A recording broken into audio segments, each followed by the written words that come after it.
Hello everybody, my name's Big Citrus and let's get into it. Open your hearts and your minds to what comes next.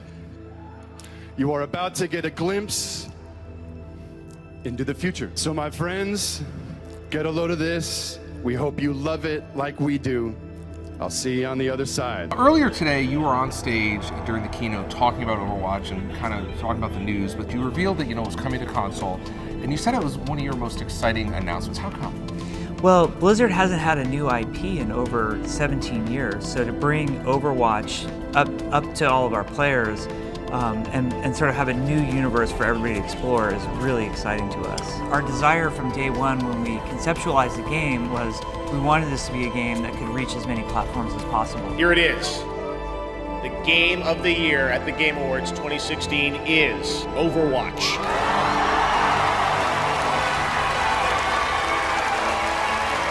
While we've been very happy with how the game's been received, we're also extremely proud that this game and the world that we're building has a message, and it's a message about heroism. It's a message about diversity. It's a message about a bright and positive and hopeful future.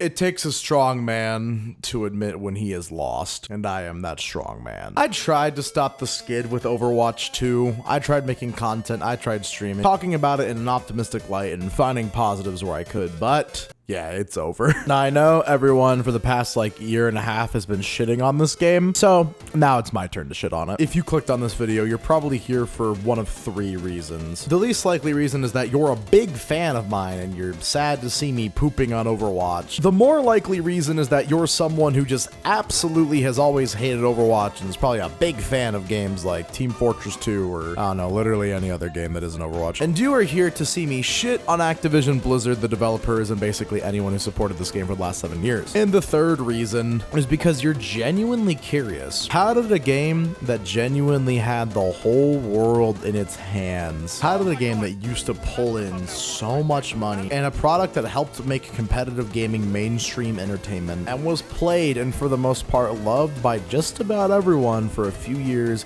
in the span of 3 years become the most hated video game on the entire internet? Gather around the fire, get your favorite snack, and get ready to listen to a story about failing to live up to one's potential. So, Activision Blizzard. Kill yourself! I know, hold on, guys. We'll get to that section of the video later. We got to do some prefacing here. We got to tell the story of Overwatch.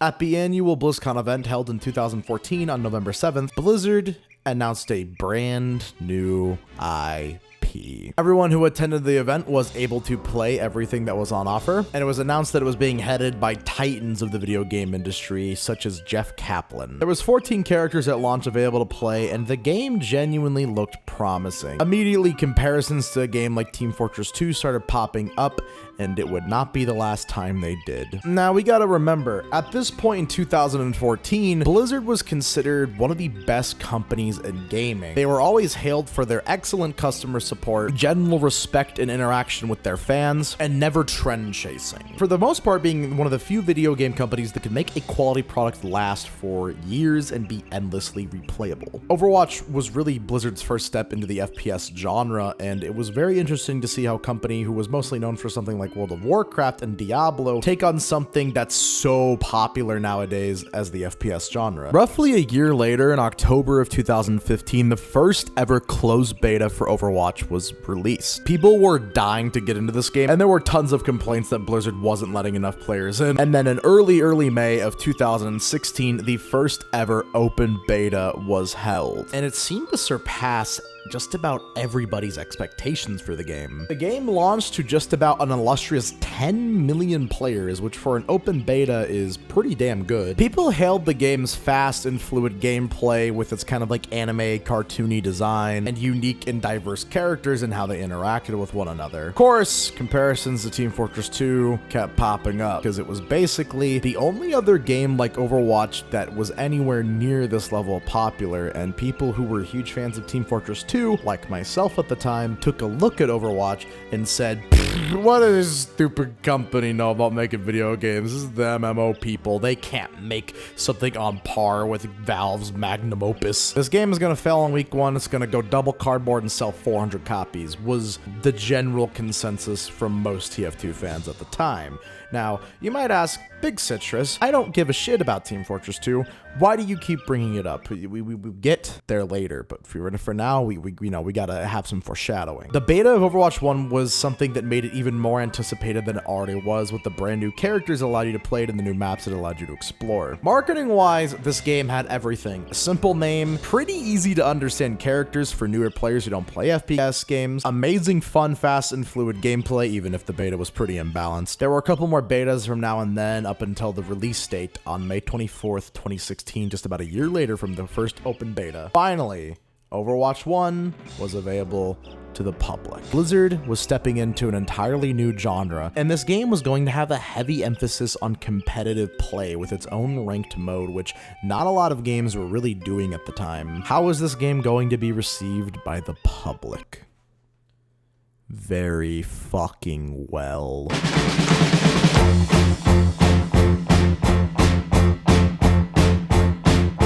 For a brand new IP game that is just entirely multiplayer, no single player campaign, nothing like that, no other extra modes at the time, it's selling 7 million copies in its first week is impossible. Put it into perspective, Grand Theft Auto 5, which was one of the most highly anticipated video games of all time, sold 16 million copies basically in its first week. Now, yes, that is over double what Overwatch sold, but that game was anticipated to have its own online mode in addition to its highly expansive and detailed single player mode, and it was already one of the most popular video game franchises of all time. Overwatch was a completely new IP. Blizzard expected the game to do well, but I'm not sure they expected it to do as well as it did, judging by how they handled some things with Overwatch in the future. I don't think Blizzard at the time understood the dynamite that they had in their hands. There were a lot of problems with the game at first. For one, No Limits was basically in every game mode, meaning that you could have a full 6-man team of Torbjorns or Bastions, which was just not very balanced and led matches to feeling very wacky and incomplete. Also, when games used to draw back in the early days of Overwatch 1, it used to be a coin flip to see who won. Yes, I am serious. The original Season 1 competitive modes ranking system was kind of more in the style of something like CSGO or League of Legends, and no one really liked it. And overall, there was a lot of things about the game that were just a bit glitchy and imbalanced. I'll never forget him. Every night in my nightmares, I see him. But tons of content creators were making videos on the game, streaming the game. The game was doing real numbers. In my opinion, Overwatch 1 was the most popular video game in the world from about early 2016 to late 2018. That's an insane run. Overwatch was popular with casuals and true hardcore competitive gamers. Just within the first year and a half of Overwatch, they were already setting up Overwatch League and they were having World Cup tournaments. Like, there was a very heavy emphasis on the competitive aspect of this game, and for the most part, this game had so many characters, and I know it probably didn't seem like it at the time to some people because they were so new to the game, but the game was actually pretty well balanced. A lot of those issues I mentioned earlier that the game had at launch for the first month or two, they fixed pretty quickly. Yeah, there were some characters they had trouble with balancing and fixing bugs and glitches for, but they made the game significantly more fair and really continued that emphasis on strong competitive play. But they didn't really leave the casuals behind either. There were still tons of fun arcade modes for the casuals to play. Of course, there was already a plethora of skins for you to unlock by grinding levels, getting a new level portrait and everything, getting new loot boxes to open new skins. Of course, another thing this game had going for it for the casual fans is it had actual lore. They were making animated shorts detailing some of the characters' stories, the story of how the actual team of Overwatch was formed, how it fell. It was a unique sci-fi world, and it was so interesting to so many people at the time, and we were interested to discover the mysteries of this universe and get our answers. The amount of videos on like the storyline and the lore, just even within the game's first year, were so interesting. They even had an ARG for when Sombra was coming out. People were like on crack trying to find secrets about this new character coming to the game and trying to find out when the trailer's gonna drop and everything. This game had so much hype. Maybe too much hype. The game made $1 billion in its first year, which for a multiplayer-only game that's name is not Call of Duty is insane. And yes, I will admit, the first couple years of Overwatch had its problems. Reinhardt was basically a must-pick on every map if you were playing in like Gold or above, same with Ana. And 2CP was the worst Overwatch game mode of all time. I'm sorry, I don't care. It was just so long and so many matches ended in a draw, or you're just getting steamrolled the whole time. It was so bad. They would fix some of those problems over time with new metas and new balancing and everything. And to be fair, when a character was ridiculously overpowered, they would usually nerf it decently fast. Hell, I remember in Season 4, they made Bastion basically unkillable by giving him way too much damage reduction in his ultimate form and his turret form. And that got nerfed after like a week and a half. They were pretty fast about it. And also the marketing for this game definitely helped. They came out with so much iconic merch and everything and just promoting the game as much as they could, and it had very good marketing. I still think Overwatch 1 was a huge success, and genuinely they did just about everything right for the experience they had at the time. So where did this all start to go wrong?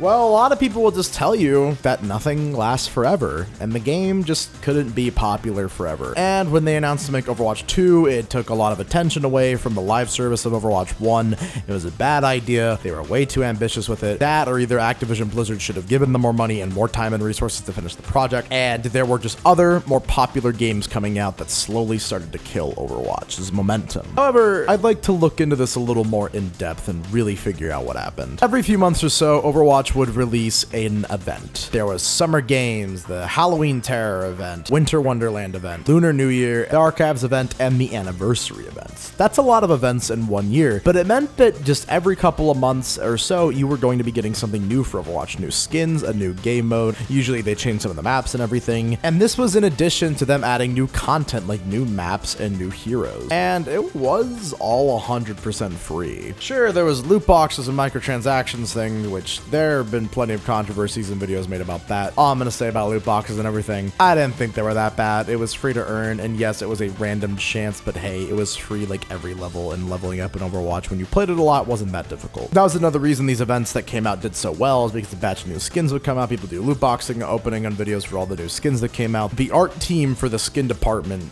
genuinely is one of the biggest reasons Overwatch succeeded. I mean, look at it. They went hard as fuck on so many of these skins early on. The problem is it seemed so good within the first 2 years. By the time we got to 2018, they had to repeat these events, and with a lot of them, they kind of started to run out of ideas. At this point in 2018, we have already had a Summer Games event, we had already had a Halloween Terror event, and we already had a Winter Wonderland event by this point already. And they basically just recycled those events from the previous year in 2017, and again in 2018. And now, we're in 2018, the game's, not as popular as it was, but still doing insanely well with the launch of Overwatch League. They did not add a lot of new content. Biggest thing we got in terms of new game modes for about all of these was there was some new Halloween Terror stuff that was interesting, and we did get a new Archives mission in 2018, the Black Watch mission, which was probably the best one. Most of the other events and everything were just not interesting. The heroes they started to add to the game around this time as well were just not good additions. And basically every single character that got added had some sort of form of stun or slow, which nerfed a lot of the more fast-paced and more fun characters to watch and play, like Genji and Tracer. Also, just the general balance patches seem to be like, hey, this character that's really easy? We're going to give them a massive buff that makes them incredibly more versatile, and those characters that, yes, can feel overpowered at times, but take an insane amount of skill to play, we're gonna make them worse, because the lower ranked players are getting stomped by them a bit too too much. These changes and new additions, I think, genuinely started to hurt the competitive integrity of this game. The casual fans probably enjoyed it more, but even the casual fans got mad by some changes, like the infamous Mercy, Symmetra, and Torbjorn reworks. And casual players like these characters the way they already were. They started to pump out updates and fixes less frequently, and I think there started to become a point where fans just didn't really feel listened to and were starting to get confused by changes that Blizzard was making. Changing things for the sake of changing them is always a problem that a lot of developers have had, but it's a double-edged sword. If you don't change things and you keep the game the exact same way it is, even if people really like it, people will complain it has no new content. But if you have no good ideas for no new content, you're just putting things out to put them out, you are ultimately just going to make the game worse than it was before, even though you're adding something new that people want, apparently. I have already talked about how much I despise Moira and everything she stands for because she's basically the one character that does not belong in Overwatch. Basically anyone with 2 thumbs can play her or tell just 1 foot. She did not belong in an FPS game and did not really take any mechanical skill. Then they also added Brigitte this year, which entire videos have been made on how this character killed Overwatch because the meta around the game started to become unfun to play and unfun to watch. There was so much crowd control, stuns, and slow effects, and shields dominated the meta because there were just so many of them now with all the new characters that have been added, and they had so much else. However, people, were still hooked on the game, so they were willing to plow through it and, just enjoy how fun the game could be occasionally. Some level of fatigue was starting to set in between the recycled events and the new additions to the game not being particularly good or interesting. Also, the new maps that were starting to get added, people just weren't super hot on them. A lot of them just felt super attack-sided or super defense-sided, and a lot of them just did not feel fun to play unless you had the specific team comp, which was never something that Overwatch was about. You basically run just about any team comp on any map you wanted to, and as long as you play to its strengths and avoided its weaknesses, your team would do well. It started to feel like they were taking the game in a more MMO-based direction. It started to feel like less of a hero shooter, MOBA hybrid game, and it started to feel more like a tactician's game where you're moving chess pieces on a board waiting for the right moment to use a certain ability to wipe the enemy team. Everything felt too slow and too fast at the same time. Fans were starting to go leave to play other things, and the content that was being recycled over and over again wasn't really bringing fans back. But still made a lot of money throughout this time. Blizzard could see what was starting to happen. They looked at the numbers for Overwatch League and said, all right, this is doing okay. Oh, fuck, I forgot to talk about the Overwatch League.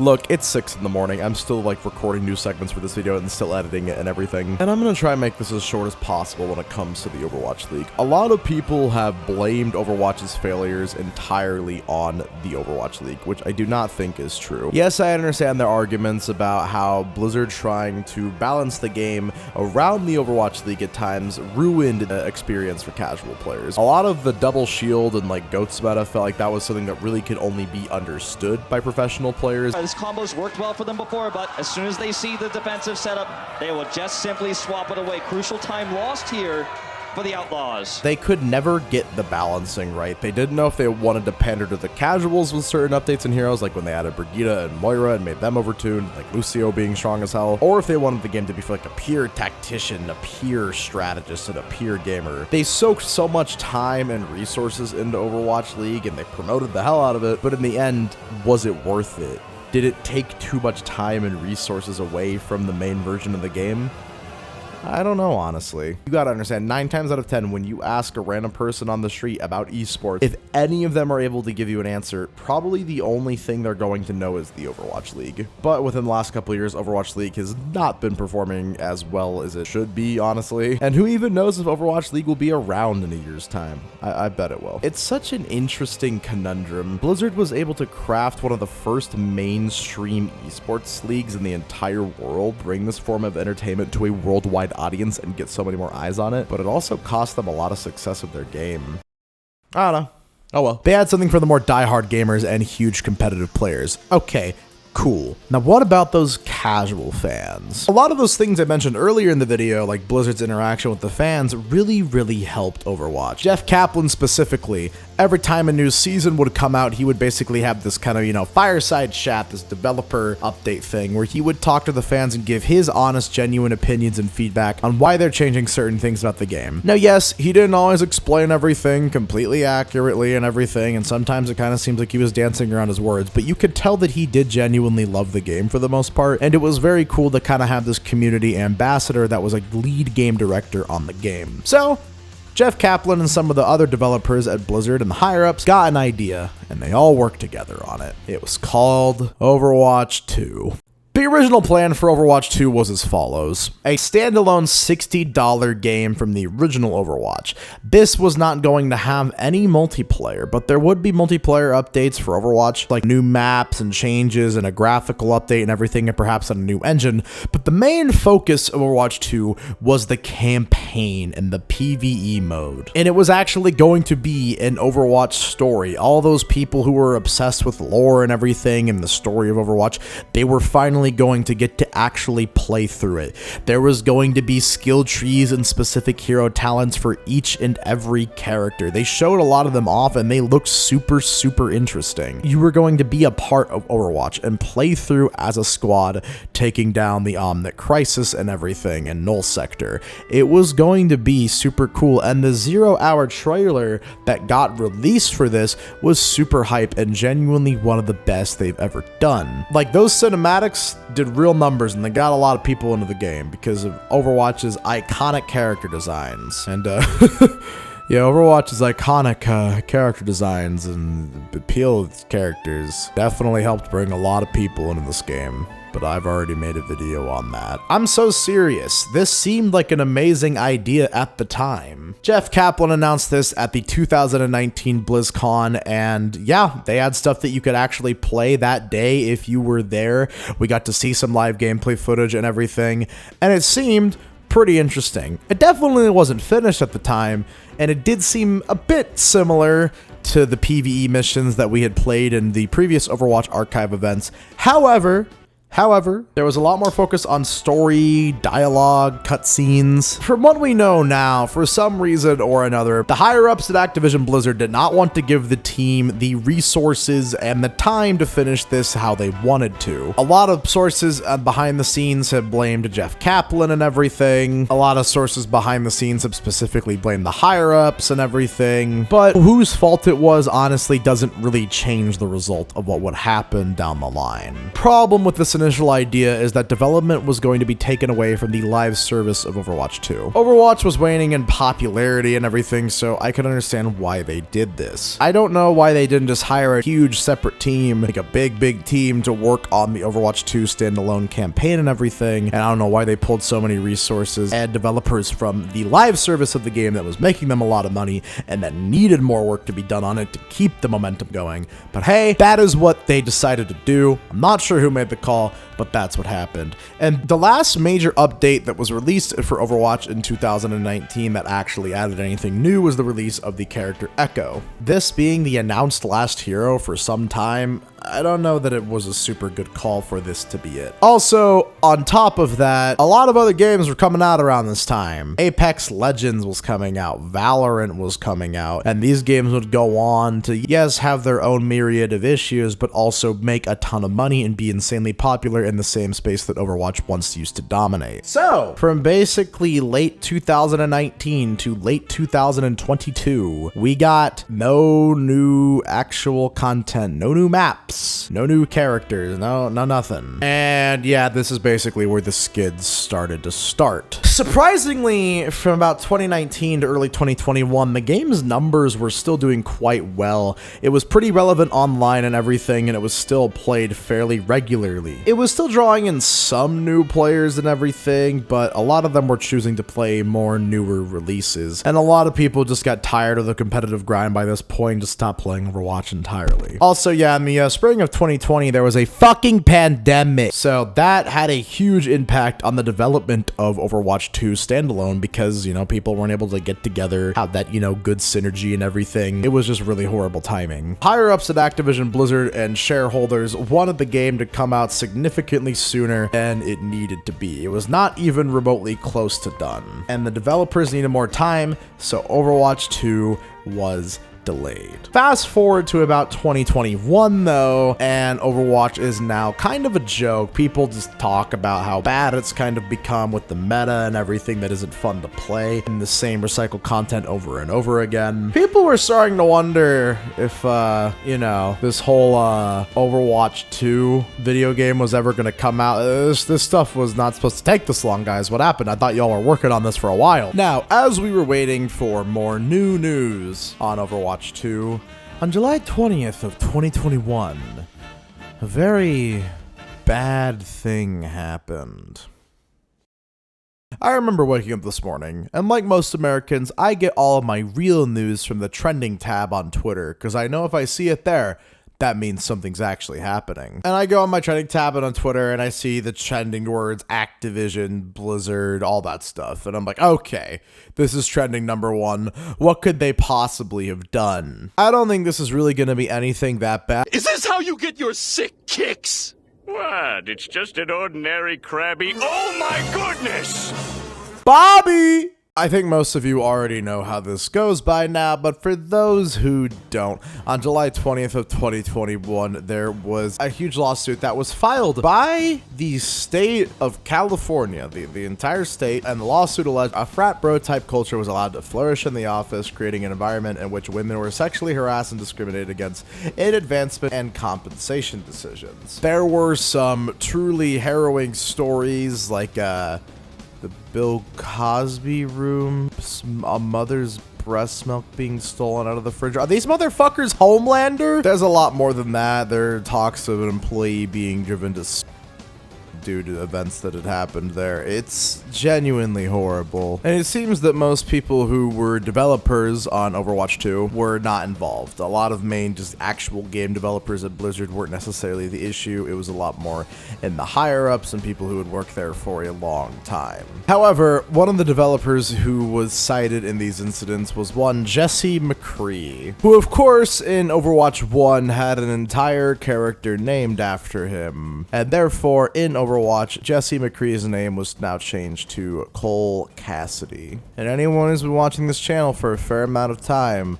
knows that I've only ever had one opinion on this. It's a video game character. Who cares? But I do think it's a little stupid that they thought that they could just change this character's name that was the character's name after like 5 years of the game being out, and everyone would just adapt to it and have no problems with it regardless of circumstance. For this reason, because I thought the new name was kind of stupid, I have always called him Cole Cassidy from Fortnite, and I have only ever addressed him as such forever. This was a buildup of so many controversies that had happened at Overwatch that really, I think, only started happening until about 2018. Of course, there was a lot of controversy with when the Overwatch League first started around certain players and everything. There was the whole XQC Muma debacle. There was the Free Hong Kong thing where a child who would later go on to do other notable things was like screaming Free Hong Kong at like a Blizzard Q&A panel, and they just completely silenced him. And of course, there was the whole issue with like a Shanghai Dragons player saying Free Hong Kong that got completely silenced and deplatformed. Loot boxes had to be cracked down on. They had to start being regulated more, hence the reason that loot boxes weren't in Overwatch 2 anymore. There's probably a million other controversies that I am just forgetting to mention in this video, but this all started to make Blizzard seem worse and worse year after year. This is something that Activision Blizzard, and probably rightly so, just have never really recovered from. And on top of that, there was still no release date for Overwatch 2 in sight. Activision Blizzard basically tried doing damage control for about a year. Bobby Kotick like stepped down temporarily, and there was a lot of issues. I would say over this span of the next year, from about the summer of 2021 to the summer of 2022, Overwatch was probably in the worst state it had ever been. The meta had been so stale for a while, no one had actually enjoyed it, and most people who were playing the game at this point were just holding on to the good days and the whole, sunk cost fallacy thing. They put so much time into it, so they might as well stick around. But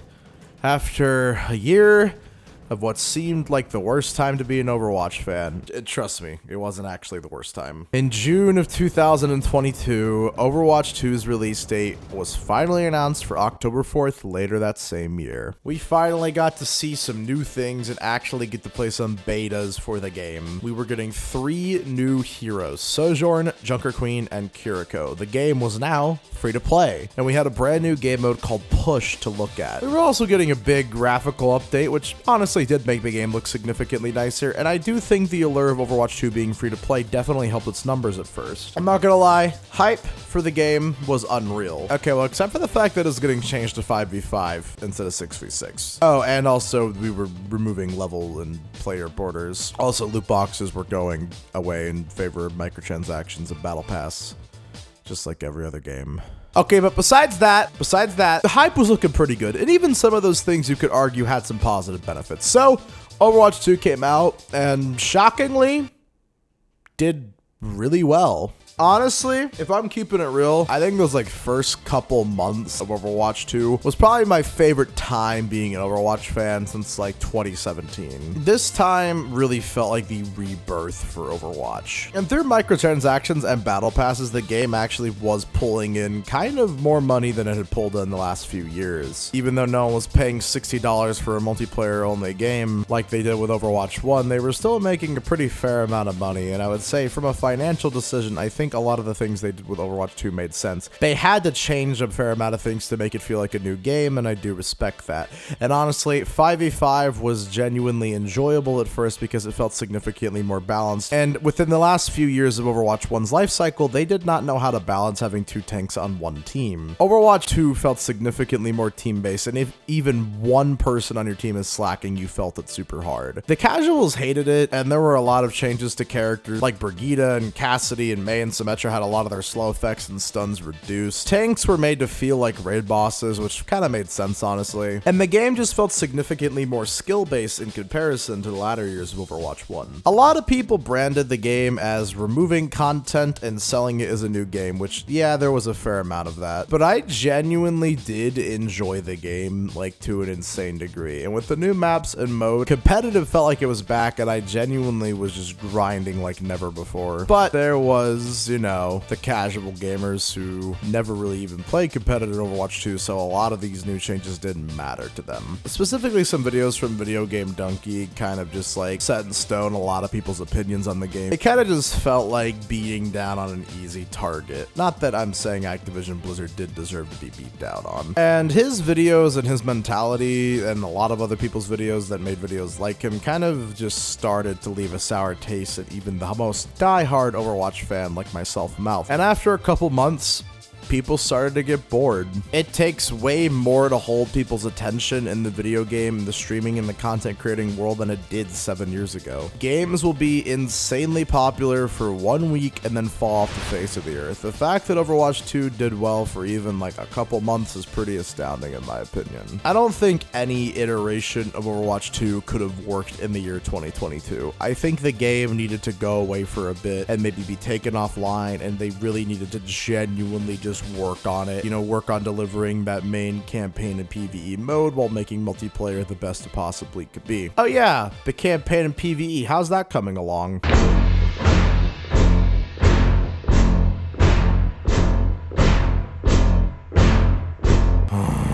Fast forward to the summer of 2023, and you know what? We are finally getting some new news about PvE. Oh yeah, remember that Jeff Kaplan guy I talked about earlier? He left the company, and he was one of the community's main reasons that they even stuck around playing Overwatch 1, because they genuinely liked and respected him as a community figure and the developer. So that was bad. And then let me go through my notes here. The new game developer is some guy named Aaron Keller. Been working on Overwatch 1 for a while, been working at Blizzard for a while. Seems like a genuinely pretty nice guy. And, you know, throughout the launch of Overwatch 2, you know, the first, like, you know, 8-ish months and everything, you know, he's been doing a pretty all right job. But he didn't really acknowledge that there were a lot of promises that Overwatch 2 failed to deliver. We were supposed to be seeing the on fire system, which was taken out. It was supposed to be revamped, out by this time.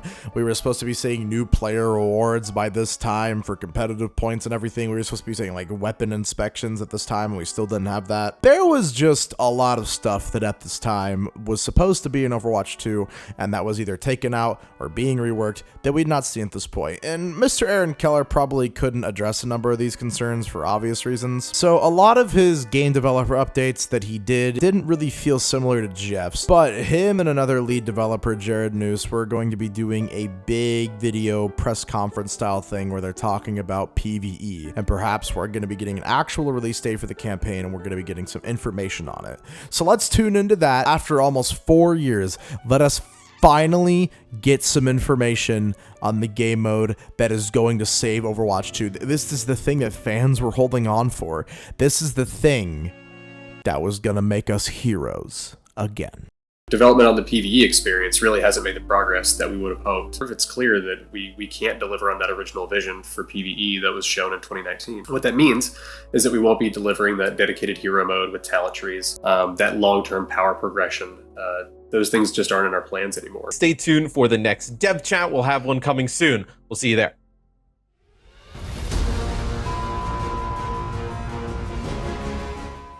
That's it? That's the developer update. That was just a bunch of corporate tech bro lingo. What a rip!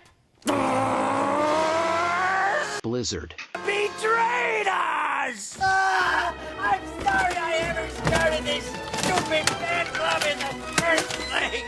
So it didn't do that at all. The internet ran wild with this interview and that one excruciatingly bad quote about them not being able to deliver the content they promised, because that was out of context. That quote is just a gold mine for fucking rage baiters, which I'm not gonna sit here and say that the news wasn't disappointing. Like, the skill trees and like the hero talents was one of the main things that was keeping me interested in PvE, and at this point it kind of just seemed like the PvE itself was going to be similar to the archives missions. And a very notable long-time Overwatch content creator by the name of CarQ made a tweet on Twitter that went viral. Like, a ton of big content creators, ones that didn't even like play Overwatch anymore, replied to it and were just shitting on the game. The tweet, in question listed a lot of problems that the PvE mode had, and basically saying that it was no content and it just felt like the old Overwatch archive event missions, which was exactly what everyone was scared of. Everyone said PvE is canceled and just shit on Blizzard harder than they've ever been shit on. And this, honestly, I think was genuinely the worst point to be an Overwatch 2 fan. The game had lost a significant amount of players. The game already started to feel a little bit worse balance-wise. It didn't even feel as remotely as fresh as it did 8 months ago when the game first dropped. And Activision and Blizzard's response to all the bad press was just not very inspiring at all. They didn't really seem to deny or say much and everything. Defending the game and still playing it at this point was basically like having it written on your forehead, "Hey, I'm a bottom and a loser, please make fun of me." But my friends and I continued to play the game through this time and said, you know what? If the PvE content comes out without the skill trees and the hero talents, it could still be really good. We could still have some great cutscenes and story moments and dynamic gameplay, and it could be on the level of a AAA game. I mean, that's what they promised, years ago, was that it would have like the same amount of playtime as a AAA game. After grinding competitive and basically getting stuck at the Masters rank, I kind of got tired with Overwatch 2 competitive, and I just started to move on, go back to play some other games, and everything was looking really bad. But on August 10th, it was announced we were getting a lot of news about Overwatch 2 Season 6. We were getting a new hero, Alari. We were getting a bunch of new content. We were getting this hero mastery, hero prestige system and everything. And then we were also getting, finally, Overwatch 2 PvE. The campaign on August 10th was coming out, but not all of it. It was designed more to be a preview of the content to come. It was going to be 3 missions. And who knows? Maybe CarQ was wrong. The public had to wait. We had to see on August 10th. We couldn't just take the words of content creators and everything. What if he was wrong?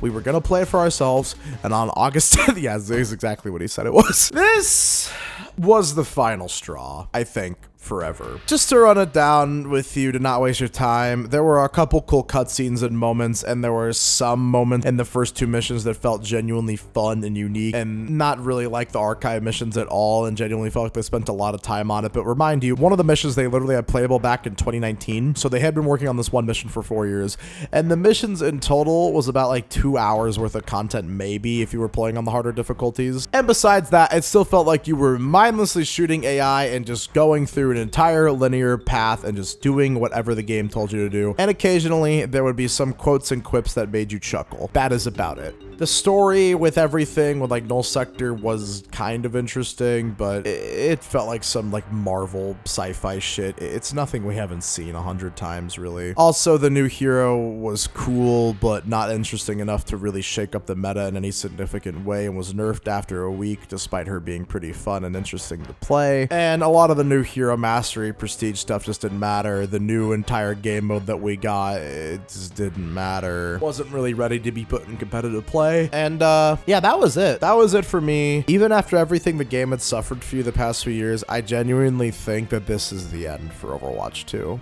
At least for now. Also, Overwatch League is probably disbanding as well, and esports as a whole is just kind of becoming something that's not nearly as popular anymore. And competitive and pro players and streamers and content creators have been leaving for years. The negative reception around the game has never been worse. The game itself, I think, is still incredibly fun, fast, and fluid. The heroes all feel unique from one another, and the colorful art style, world, and design of things is always something that I will love. I don't want to make this part of the video overly emotional, but if you would give me one moment to be cringe, I would appreciate it. And kind of take this as a message if you're someone who's still been playing this game, even though they don't really like it anymore.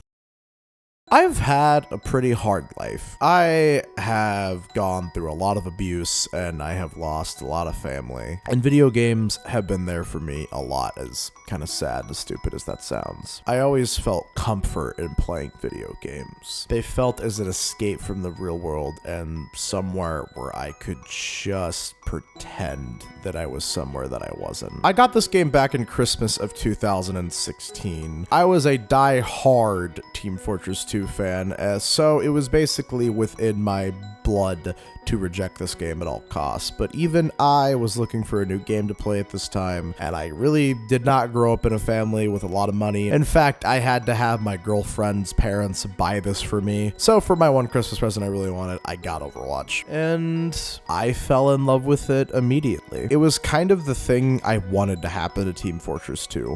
I wanted new characters, I wanted more game modes and maps, and I wanted it to not be impossible to play for new players so my friends could actually get into it. I had the time of my life playing this game. Even just playing quick play in arcade with friends, I had fun. I played it non-stop for years. I played it almost every single day, and even when other new games would come out, I would always find myself going back to this game. When one of those new cinematics would come out, everybody would watch it and be talking about it and giving their opinions on it. Grinding competitive and trying to be the best and just get better felt huge. I watched like Overwatch pro players almost every day just trying to get better at this game that I love so much. But through time, it started to get stale. Other games started to come out, and they were making decisions that felt more like they were trying to make the game into something it's not and trying to drive up profits more than anything else. I dropped out of high school because I wanted to pursue content creation and music and streaming. And one of the main games that influenced that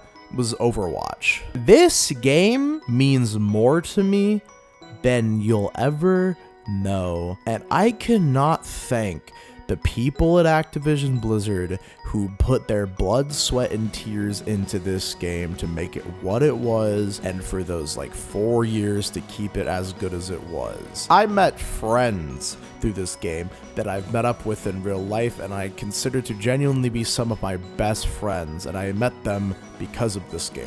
I have literally put about 5,000 hours into this game. It is my favorite multiplayer game of all time, easily hands down. I genuinely mean it when I say this game means a whole lot to me. But I probably won't ever be playing it much going forward, and I think I'm done. I would really hate to see Overwatch die permanently, and I don't think it ever will because of the sunk cost fallacy reason. If this game's not gonna make you money and you don't even like playing it anymore, what's the point? Look, the dream of becoming a pro player on a game, there are millions of other people like you, and you're gonna have to play every single day for 10 hours just to get better at this one game and basically not play anything else. And you have to take it so seriously to the point where you probably won't even have fun with it anymore. And if you're just playing it because you feel like you have to and not even because you enjoy it, just walk away. There's so much more to life than one video game, and I really wish I learned that sooner. If there's anyone at Blizzard watching that has any level of power or anything, take some time off of the game, you know, maybe shut down the live servers, really crack hard on putting resources into making the game better. If you have to take resources away from the PvP team to work on the PvE campaign and truly bring it up to AAA quality, do it. Overwatch has been in the public eye for 7 years now, and I don't think it can take it anymore. I know that the game will never truly die. There will always be content creators and streamers who are indebted to this game, and there are people who just, you know, it's the only game that they like. They don't seem to like anything else. It's the only game they've ever known. They can't switch to another game. But if we really have to look at it, this is definitely, I think, the worst point in Overwatch's history. No one respects the game. The game is a fucking laughingstock. The new numbers from the PvE and everything in Season 6 were not enough to stop the skid, and it's just not even making as much money as it used to when it first dropped. It's over, isn't it? This game that used to be hailed as one of the titans of the gaming industry, one of the most popular games ever made, that became a pop culture and competitive gaming icon, now just reduced to a punchline. But hey, there were good times. And yeah, the bad times could be really bad, but the good times were really, really good. I've been Big Citrus, and have a damn good one.